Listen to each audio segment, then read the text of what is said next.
Kitab 2 Samuel. Berkatalah Daud, "Masih adakah orang yang tinggal dari keluarga Saul? Maka aku akan menunjukkan kasihku kepadanya oleh karena Yonatan." Adapun keluarga Saul mempunyai seorang hamba yang bernama Ziba.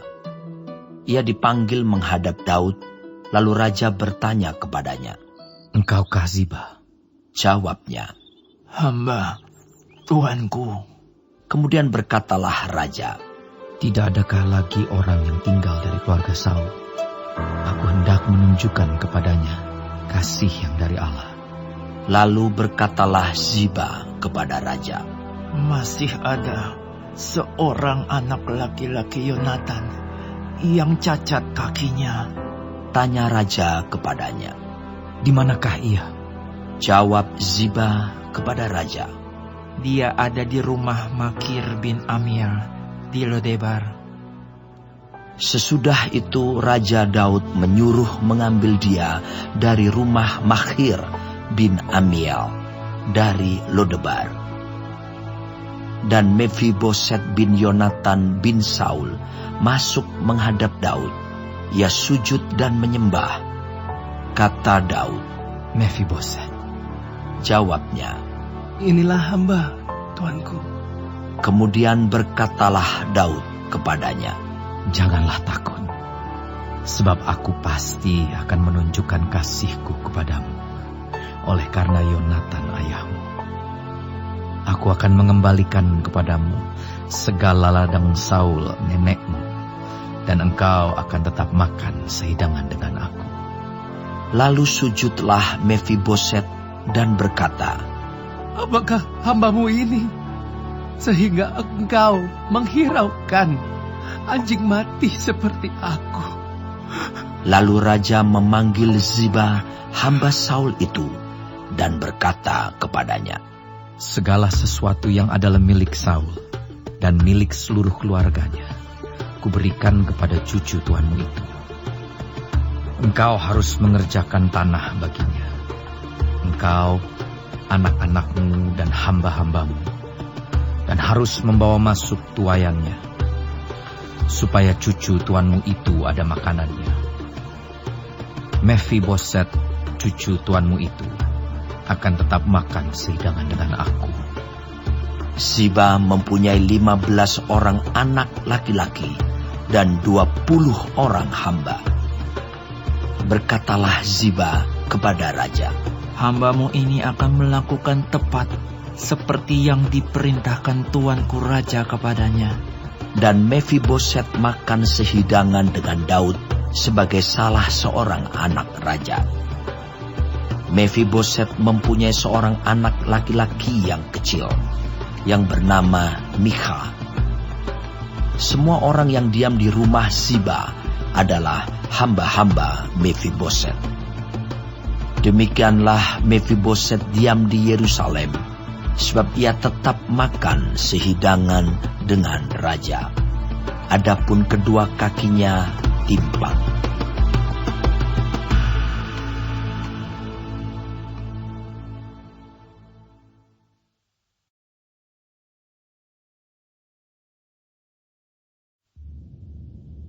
Sesudah itu matilah Raja Bani Amon, dan Hanun anaknya menjadi raja menggantikan dia.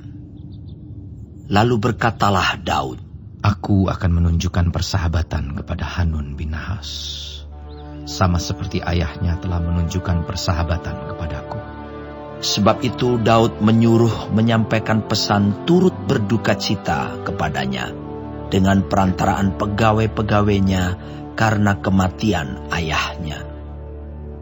Tetapi ketika pegawai-pegawai Daud sampai ke negeri Bani Amon itu, berkatalah pemuka-pemuka Bani Amon itu kepada Hanun, tuan mereka, "Apakah menurut anggapanmu Daud hendak menghormati ayahmu, karena ia telah mengutus kepadamu orang-orang yang menyampaikan pesan turut berduka cita?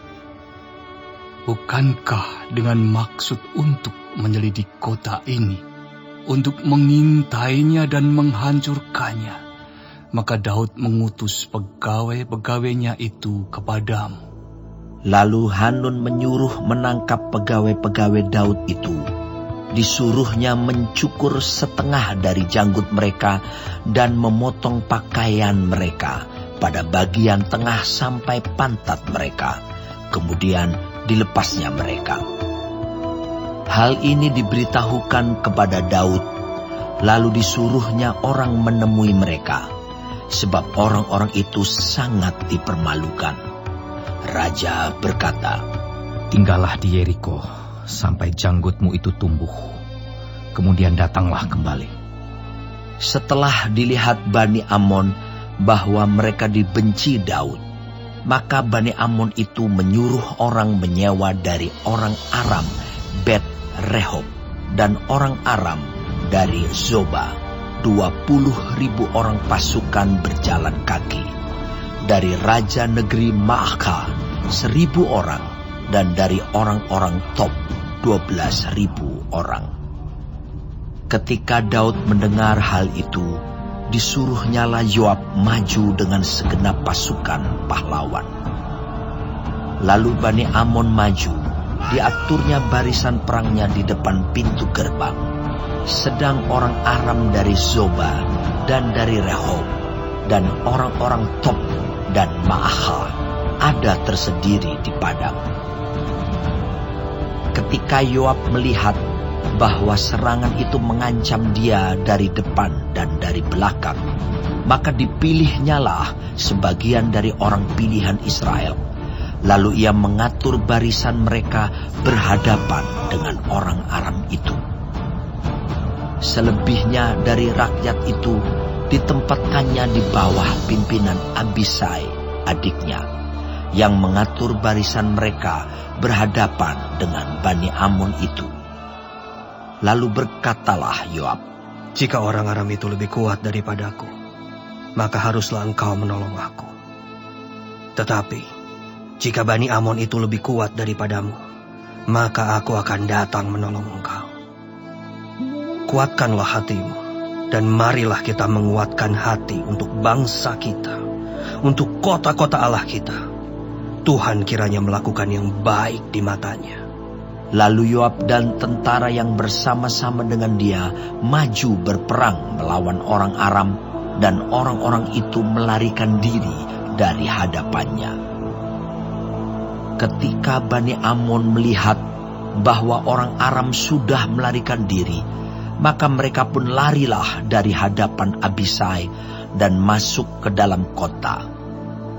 Sesudah itu pulanglah Yoab setelah memerangi Bani Amon, dan sampailah ia ke Yerusalem.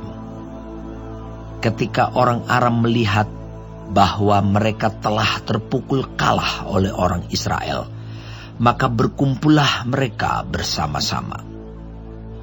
Juga Hadadeser menyuruh orang Aram yang di seberang sungai Efrat maju berperang. Mereka sampai ke Helam di bawah pimpinan Sobah, panglima tentara Hadadeser.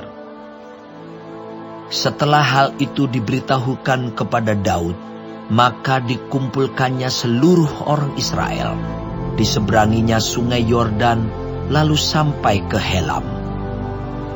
Orang Aram mengatur barisannya berhadapan dengan Daud dan bertempur melawan dia.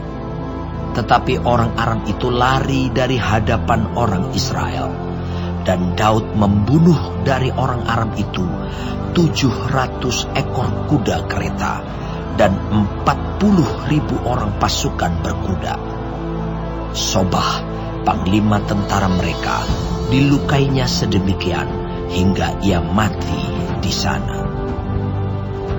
Ketika dilihat semua raja yang takluk kepada Hadadeser bahwa mereka telah terpukul kalah oleh orang Israel, maka mereka mengadakan perdamaian dengan orang Israel dan takluk kepada mereka.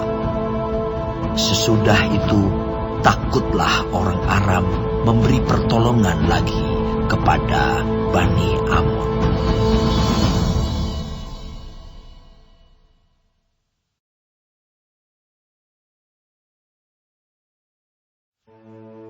Pada pergantian tahun, pada waktu raja-raja biasanya maju berperang, maka Daud menyuruh Yoab maju beserta orang-orangnya dan seluruh orang Israel. Mereka memusnahkan Bani Amon dan mengepung kota Raba, sedang Daud sendiri tinggal di Yerusalem. Sekali peristiwa pada waktu petang, ketika Daud bangun dari tempat pembaringannya, lalu berjalan-jalan di atas sotoh istana, tampak kepadanya dari atas sotoh itu seorang perempuan sedang mandi. Perempuan itu sangat elok rupanya. Lalu Daud menyuruh orang bertanya tentang perempuan itu, dan orang berkata, Itu adalah Batsheba binti Eliam, istri Uria orang Het itu. Sesudah itu Daud menyuruh orang mengambil dia. Perempuan itu datang kepadanya. Lalu Daud tidur dengan dia. Perempuan itu baru selesai membersihkan diri dari kenajisannya. Kemudian pulanglah perempuan itu ke rumahnya. Lalu mengandunglah perempuan itu dan disuruhnya orang memberitahukan kepada Daud. Demikian. Aku mengandung. Lalu Daud menyuruh orang kepada Yoab mengatakan, Suruhlah Uria orang Het itu datang kepadaku. Maka Yoab menyuruh Uria menghadap Daud. Ketika Uria masuk menghadap dia, bertanyalah Daud tentang keadaan Yoab dan tentara dan keadaan perang. Kemudian berkatalah Daud kepada Uria, Pergilah ke rumahmu dan basuhlah kakimu. Ketika Uria keluar dari istana, maka orang menyusul dia dengan membawa hadiah raja.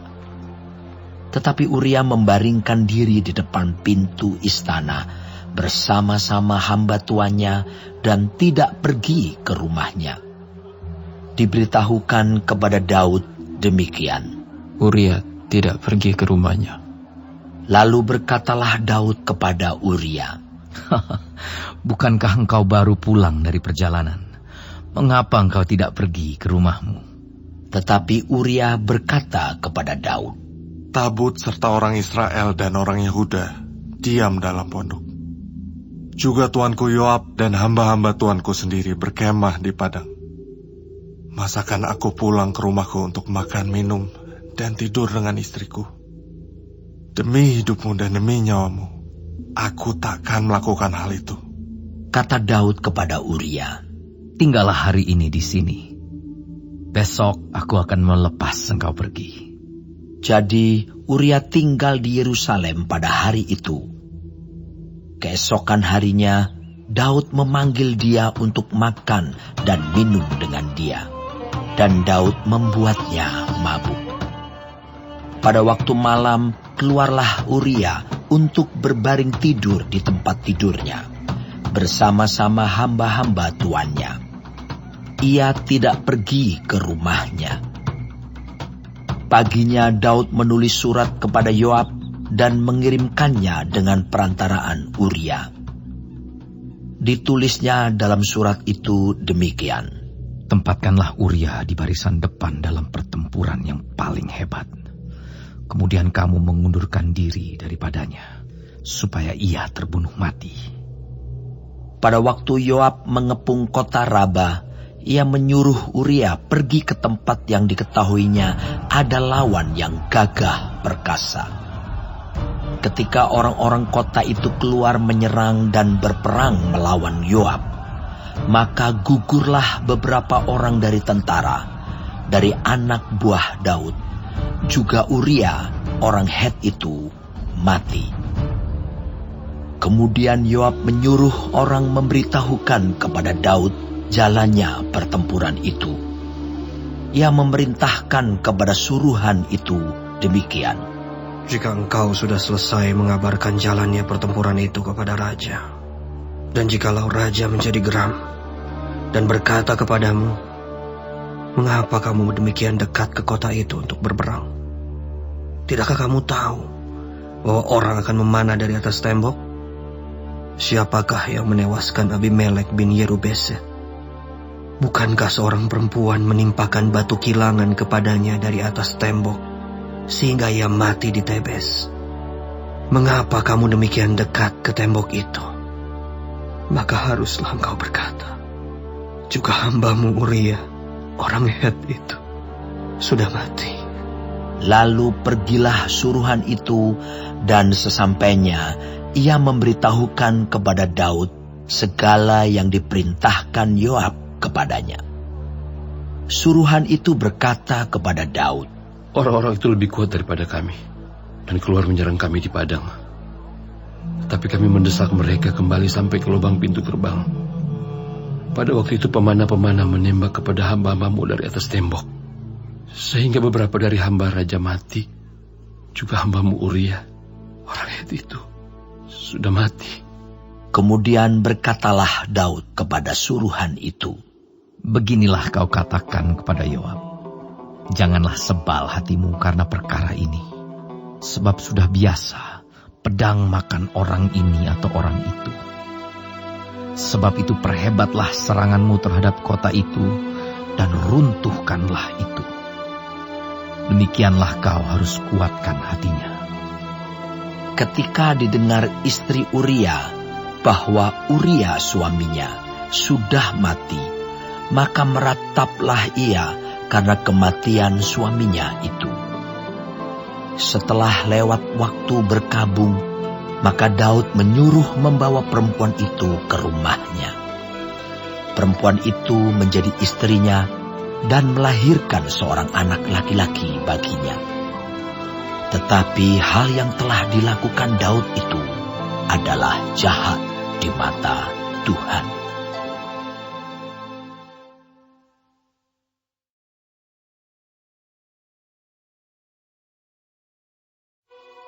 Tuhan mengutus Natan kepada Daud. Ia datang kepada Daud dan berkata kepadanya, ada 2 orang dalam suatu kota, yang seorang kaya, yang lain miskin. Si kaya mempunyai sangat banyak kambing domba dan lembu sapi. Si miskin tidak mempunyai apa-apa selain dari seekor anak domba betina yang kecil yang dibeli dan dipeliharanya. Anak domba itu menjadi besar padanya bersama-sama dengan anak-anaknya, makan dari suapnya dan minum dari pialanya dan tidur di pangkuannya, seperti seorang anak perempuan baginya.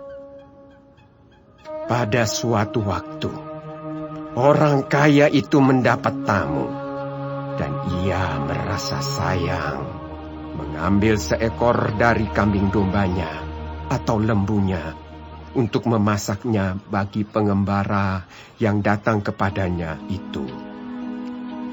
Jadi, ia mengambil anak domba betina kepunyaan si miskin itu dan memasaknya bagi orang yang datang kepadanya itu. Lalu Daud menjadi sangat marah karena orang itu, dan ia berkata kepada Natan, demi Tuhan yang hidup, orang yang melakukan itu harus dihukum mati. Dan anak domba betina itu harus dibayar gantinya 4 kali lipat, karena ia telah melakukan hal itu, dan oleh karena ia tidak kenal belas kasihan. Kemudian berkatalah Natan kepada Daud, engkaulah orang itu. Beginilah firman Tuhan, Allah Israel. Akulah yang mengurapi engkau menjadi raja atas Israel.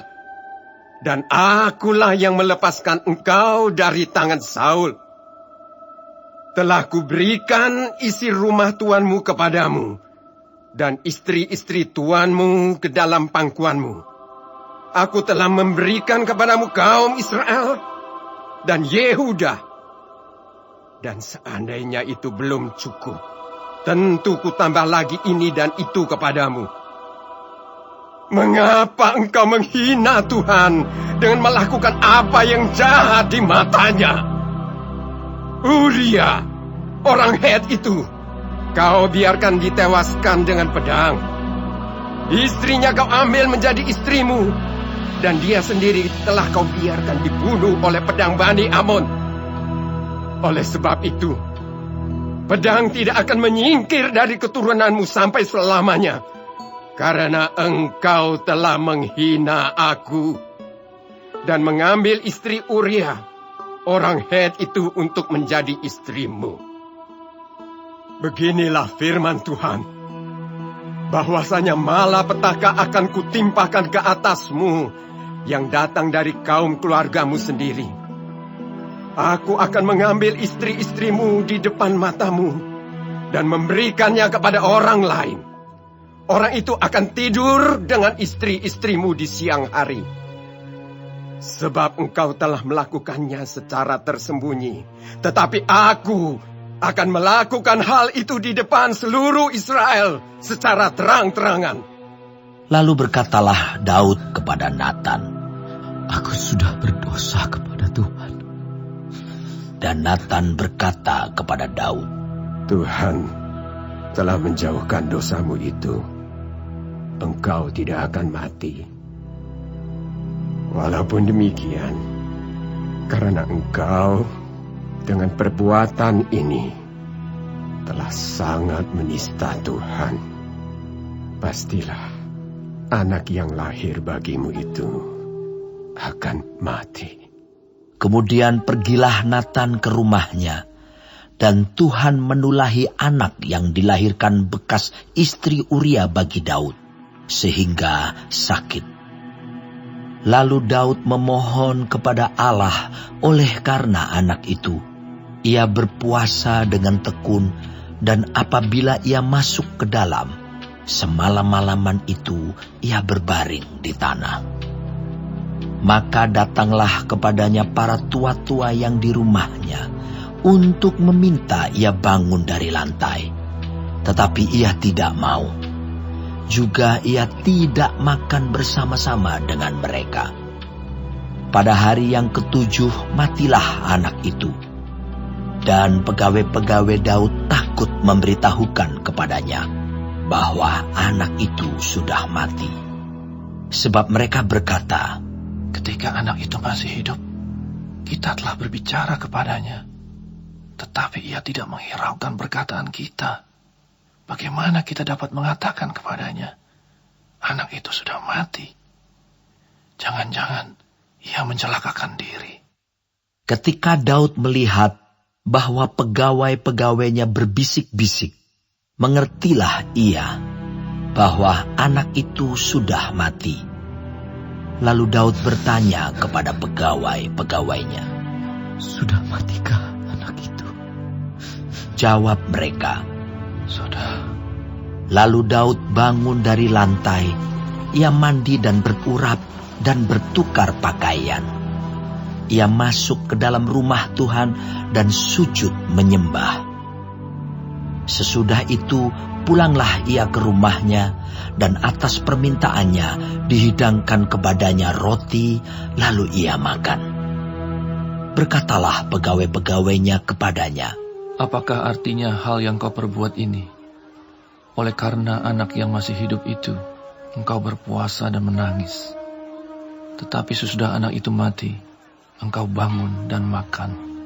Jawabnya, "Selagi anak itu hidup, aku berpuasa dan menangis. Karena pikirku, siapa tahu Tuhan mengasihani aku, sehingga anak itu tetap hidup. Tetapi sekarang ia sudah mati. Mengapa aku harus berpuasa? Dapatkah aku mengembalikannya lagi? Aku yang akan pergi kepadanya, tetapi ia tidak akan kembali kepadaku." Kemudian Daud menghibur hati Batsheba, istrinya. Ia menghampiri perempuan itu dan tidur dengan dia. Dan perempuan itu melahirkan seorang anak laki-laki. Lalu Daud memberi nama Salomo kepada anak itu. Tuhan mengasihi anak ini. Dan dengan perantaraan Nabi Natan, ia menyuruh menamakan anak itu Yedija, oleh karena Tuhan. Yoab berperang melawan Raba, kota Bani Amon, dan ia merebut kota kerajaan. Lalu Yoab menyuruh orang kepada Daud dengan pesan, Aku berperang melawan kota Raba, dan telah merebut pula kota Air. Oleh sebab itu, kumpulkanlah sisa tentara, kepunglah kota itu, dan rebutlah, supaya jangan aku yang merebut kota itu, dan jangan namaku menjadi juga nama kota itu. Sesudah itu Daud mengumpulkan seluruh tentara. Ia berangkat ke kota Raba dan berperang melawannya, lalu merebutnya. Ia mengambil mahkota dari kepala raja mereka, beratnya setalenta emas, bertatahkan sebuah batu permata yang mahal, dan itu dikenakan pada kepala Daud. Juga diangkutnya banyak sekali jarahan dari kota itu. Penduduk kota itu diangkutnya dan dipaksanya bekerja dengan gergaji, penggerek besi, dan kapak. Juga dipekerjakannya mereka di tempat pembuatan batu bata. Demikianlah juga diperlakukan Daud segala kota Bani Amon. Sesudah itu, pulanglah Daud dengan seluruh tentara ke Yerusalem.